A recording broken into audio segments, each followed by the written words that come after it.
नमस्ते साथियों, आर्यवर्त आपका स्वागत करता है। राष्ट्रपति के इस दूसरे वीडियो में आपका स्वागत है। आज के इस वीडियो में हम यह जानने वाले हैं कि राष्ट्रपति का निर्वाचन कैसे होता है, राष्ट्रपति का चुनाव कैसे होता है। चलिए इस वीडियो की शुरुआत करते हैं। आप आर्यवर्त के साथ बने रहिए। देखिए दोस्तों, जो राष्ट्रपति का चुनाव होता है, इस चुनाव में कौन मतदाता होते हैं, कौन इस चुनाव में वोट डालते हैं। देखिए, जो भारत की आम जनता होती है, जो कॉमन सिटीजन होते हैं, ये लोग वोट नहीं डालते। यानी कि मैं और आप राष्ट्रपति के चुनाव में वोट नहीं डाल सकते हैं। तब भैया इस चुनाव में कौन वोट डालता है? जो लोकसभा और राज्यसभा के निर्वाचित सांसद होते हैं, जिन्हें हम अंग्रेजी में कहते हैं मेंबर ऑफ पार्लियामेंट, ये लोग इस चुनाव में भाग लेते हैं और वोट डालते हैं। जो राज्य विधानसभा के निर्वाचित विधायक होते हैं, जिन्हें अंग्रेजी में हम कहते हैं एमएलए, ये एमएलए इस चुनाव में भाग लेते हैं और अपना वोट डालते हैं। यहाँ देखिए दोस्तों, मैंने किस शब्द का प्रयोग किया है? निर्वाचित सांसद और निर्वाचित विधायक। यानी कि कोई भी मनोनीत विधायक और मनोनीत सांसद राष्ट्रपति के चुनाव में भाग नहीं ले सकता है, अपने वोट का प्रयोग नहीं कर सकता है। अब होता है कि हमारे देश में बहुत सारे सांसद और बहुत सारे विधायक ये लोगों के द्वारा चुने नहीं जाते हैं, बल्कि they are nominated by the government. ऐसे नॉमिनेटेड विधायक और सांसद को हम कहते हैं मनोनीत सांसद और मनोनीत विधायक। ऐसे मनोनीत विधायक और मनोनीत सांसद राष्ट्रपति के चुनाव में भाग नहीं ले सकते हैं। फॉर एग्जाम्पल दोस्तों, एक समय क्रिकेटर सचिन तेंदुलकर, बिजनेसमैन विजय माल्या और actress Rekha, they were also the member of parliament, Rajya Sabha के सांसद थे। पर इन लोगों ने राष्ट्रपति के चुनाव में वोट नहीं डाले, बिकॉज ये लोग मनोनीत थे, सरकार द्वारा चुन के भेजे गए थे, ना कि पब्लिक के द्वारा। तो इन लोगों ने अपना वोट नहीं डाला। चलिए आगे बढ़ते हैं। मुझे पूरा विश्वास है कि आपको यह समझ गया होगा कि मनोनीत सांसद और मनोनीत विधायक क्या होते हैं। अगर नहीं समझा होगा तो कमेंट सेक्शन के द्वारा हमसे पूछिए, हम आपके डाउट को क्लियर करेंगे। राष्ट्रपति चुनाव का प्रोसीजर क्या होता है, चलिए इसे समझते हैं। देखिए दोस्तों, देश के सभी चुनाव होते हैं, चाहे नगर सेवक का चुनाव हो, चाहे लोकसभा का चुनाव हो, चाहे विधानसभा का चुनाव हो, वहाँ हम किस प्रणाली का प्रयोग करते हैं? FPTP प्रणाली, फर्स्ट पास्ट द पोस्ट। यानी कि जिस किसी भी उम्मीदवार के पास सबसे ज़्यादा वोट होंगे बाकी उम्मीदवारों की अपेक्षा, वह उम्मीदवार विजयी घोषित कर दिया जाता है। चलिए इस समय समझते हैं। फॉर एग्जांपल, एक कंस्टिट्यूएंसी है, एक सीट है, वहाँ पे 6 उम्मीदवारों ने भाग लिया है। एक उम्मीदवार को मिलता है 4000 वोट, एक उम्मीदवार को मिलता है 4000 वोट, तीसरे उम्मीदवार को भी मिलता है 4000 वोट, चौथे उम्मीदवार को भी मिलता है 4000 वोट, और जो पाँचवा उम्मीदवार होता है इसे मिलता है 6000 वोट। अब टोटल ये 5 उम्मीदवारों को कितना वोट मिला? 4000, 4000, 4000, 4000 और 6000, यानी कि 22000 वोट। अब जिस किसी भी उम्मीदवार को 8000 वोट मिल जाता है, छठे उम्मीदवार को, तो छठा उम्मीदवार विजयी घोषित कर दिया जाता है।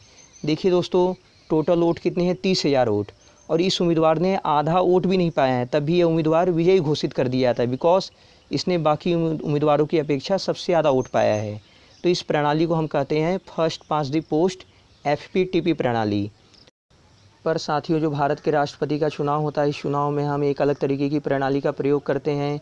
इस प्रणाली का नाम है PR प्रणाली, यानी कि प्रोपोर्शनल रिप्रेजेंटेशन सिस्टम। इस सिस्टम में वही उम्मीदवार राष्ट्रपति बन पाता है जिसके पास 50% से अधिक वोट हैं। यानी कि इस चुनाव में वह उम्मीदवार राष्ट्रपति नहीं बन सकता है जिसके पास 10% वोट हैं, 20% वोट हैं, 30% वोट हैं, बाकी कैंडिडेट से ज़्यादा वोट हैं। वही राष्ट्रपति बन पाएगा जिसके पास 50% से अधिक वोट हैं। अब PR प्रणाली की दूसरी क्या खासियत है? PR प्रणाली में एक मतदाता के मत का मूल्य एक न होते हुए, एक मतदाता के मत का मूल्य 1 यूनिट न होने के बजाय एक फार्मूला के द्वारा निकाला जाता है। यह फार्मूला आप स्क्रीन पर देख सकते हो। एक विधायक के मत का मूल्य क्या होता है? राज्य की कुल जनसंख्या डिवाइडेड बाय राज्य विधानसभा के निर्वाचित कुल सांसद, और जो आंसर आएगा उसे आप 1/1000 से गुणा कर दीजिए। यह होगा एक विधायक के मत का मूल्य। और दोस्तों, जो एक सांसद सदस्य का मत का मूल्य होता है, यह कैसे निकाला जाता है? सभी राज्यों के विधायकों के मतों का जो कुल मूल्य, इसे डिवाइड कर दिया जाता है संसद के निर्वाचित सदस्यों की कुल सदस्य संख्या से। अब जो आंसर आपके सामने आएगा, यह होगा एक संसद सदस्य के मत का मूल्य। ठीक है दोस्तों, चलिए आगे बढ़ते हैं। ये स्क्रीन पर आप देख रहे हैं, भारत में 1952 से लेके 2012 तक जितने भी राष्ट्रपति हुए हैं उनका नाम और उन्हें कितना % वोट मिला है। आप देख सकते हो स्क्रीन पे, किसी भी राष्ट्रपति को आज तक 50% से कम वोट नहीं मिला है, 50% से ज़्यादा ही मिला है, तभी वे राष्ट्रपति निर्वाचित हुए हैं। अब राष्ट्रपति इलेक्शन जीत जाता है। इलेक्शन जीतने के बाद उसे शपथ लेनी पड़ती है, संविधान की शपथ। ये शपथ उसे कौन दिलाता है? उच्चतम न्यायालय का मुख्य न्यायाधीश राष्ट्रपति को शपथ दिलाता है।